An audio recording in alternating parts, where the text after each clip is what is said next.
Welcome everyone to my first NBA slate breakdown. Today we're going to focus on Draftkings and we're going to look at the slate from a tournament perspective. So there's two major injuries that are going to shape this entire slate. We got LeBron downgraded to questionable, and Joel Embiid also may not play against the Knicks. We're going to look at it assuming both are out. Funnily enough, I think the slate becomes a lot easier to play if they are out. It's a lot clearer to make some connections and deduce a couple of things that are going to happen. So let's get into it. Let's start at point guard. So very expensive. We have Curry at 11K. He's been on fire, but his price has gotten up there. I don't love him today, and not because I don't think he's going to do well, but there's a lot of blowout risk in this game. If you're going to take a chance between him and Doncic at 10.9, I would take a chance on Doncic today. Again, both these guys were really expensive. I don't think Curry's ownership will be down that much because of his price, which is also why I'd prefer Doncic in a tournament. So we also got, assuming LeBron is out, Westbrook at 9K becomes a very, very strong play in all formats. He's going to be more comfortable with LeBron off the floor. He's going to have more usage. He's going to push the pace of the game faster, which is going to help a lot of every other player in this game. So I do like Westbrook quite a bit in all formats. Another person who's, I guess, point guard eligible on the slate, but you'll probably want to play him at shooting guard if you're going to play him, Donovan Mitchell at 8.7. Now, I think he's going to be very low owned. He hasn't shot the ball well, 6 for 17 and 9 for 25. It's going to improve at some point. And on today's slate, if he pops for like 60 DK points, I mean, you're sitting pretty, because I expect him to be maybe 5% owned, maybe nothing higher than 10. So he's a tournament play I like quite a bit. If you do think Golden State versus OKC is going to be close, you probably should roster Shy at 8,100. He also has 50 plus DK point upside. So if you're playing Curry, maybe also roster Shy. There's a bunch of other players you may want to include in that game as in part of a game stack. All right, going down the list, we have DeJounte Murray, and I guess also Derek White is point guard eligible.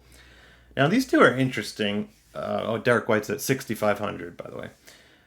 Now, as far as Murray, we know what he can do. It's just a matter of whether his shot's falling or not, because he can get a ton of stats. If his shot's falling, 7,300 is a bit too cheap, because he can get over 50 DK points. And as for Derek White, he's been consistent so far. I like him. His price is a little bit awkward at 6,500. But in the two games he's played this year, it hasn't been close. He played 30 minutes. In the one game that has been close, he played 37. If this is a close game, I like Derek White quite a bit at 37 minutes, even though 6,500 might be a bit much. He can pop for 50 plus points. Easy, 37 minutes. Other shooting guard, I guess there's a few other point guards we could talk about. If Embiid is out, I like Tyrese Maxey quite a bit at 6K. He's going to have the ball in his hands more. And, he can get a bunch of different stats too. I would definitely have some shares of Tyrese if Embiid is ruled out for sure. Who else we got? You could take a chance on Jalen Green at 6,100.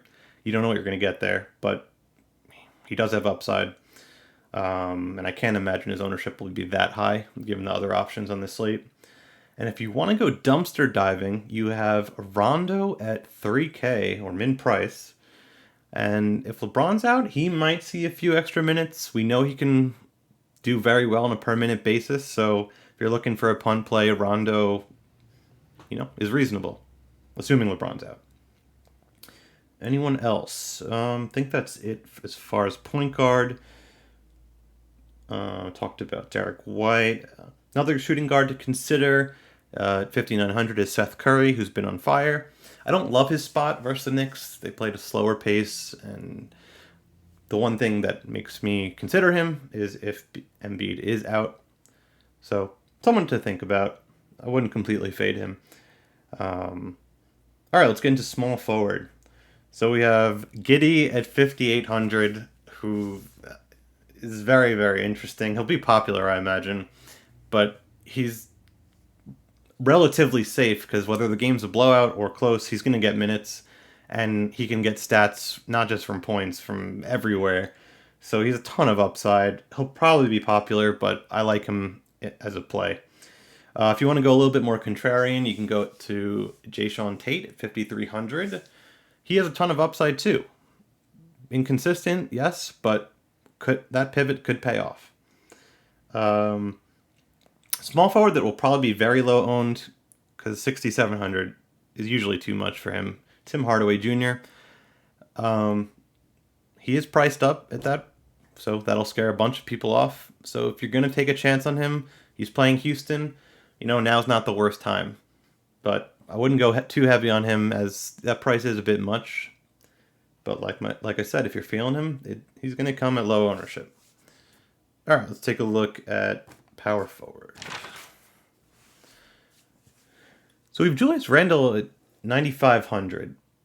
Now, we've seen him pop for 60 plus DK points, I think twice already this season. I know one of the games was double overtime, but he could go a little overlooked on this slate with if LeBron's out because, people are going to be rostering a ton of Melo, a ton of AD. So he could go a little under-owned.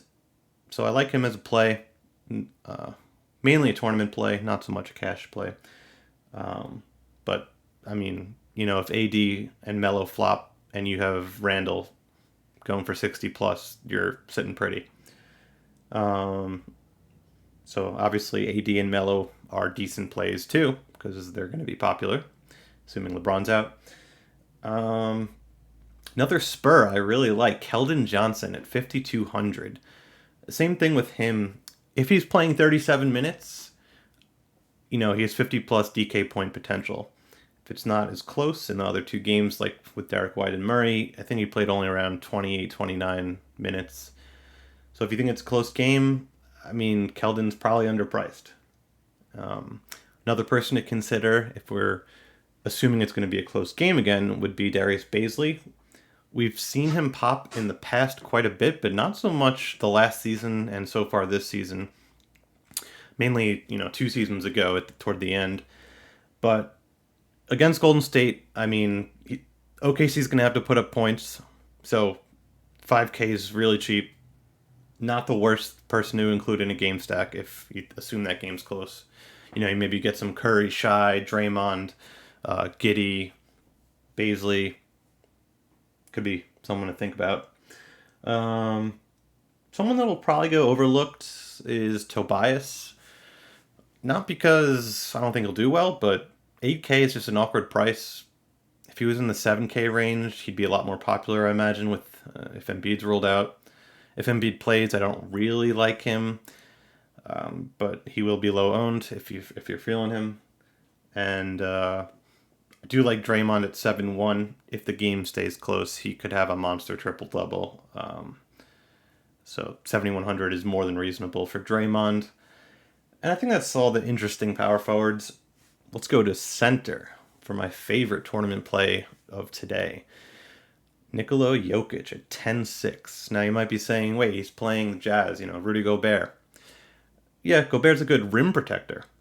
But if you look at Jokic's splits against Gobert, he has dominated him. And Jokic has like 70 plus, 80 plus DK point upside. And on a slate where if Embiid's out, Drummond's going to be extremely popular at 5,200, Jokic makes a ton of sense. And if you want, even go run with a double center lineup with one in the utility to, make a more unique lineup. Because most people are just going to check off Drummond if Embiid's out, and that's it, and not really think about another center. So that's one way to differentiate your lineup in a tournament. Also, Drummond is questionable too, so if Embiid and Drummond are both out, we have Chris Bassey at min price.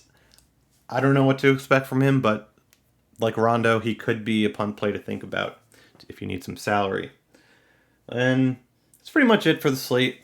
It's a short breakdown. I will go more in depth and talk about cash plays in the future as this channel grows. Oh, and don't worry, this channel will grow because we're going to make a lot of money together.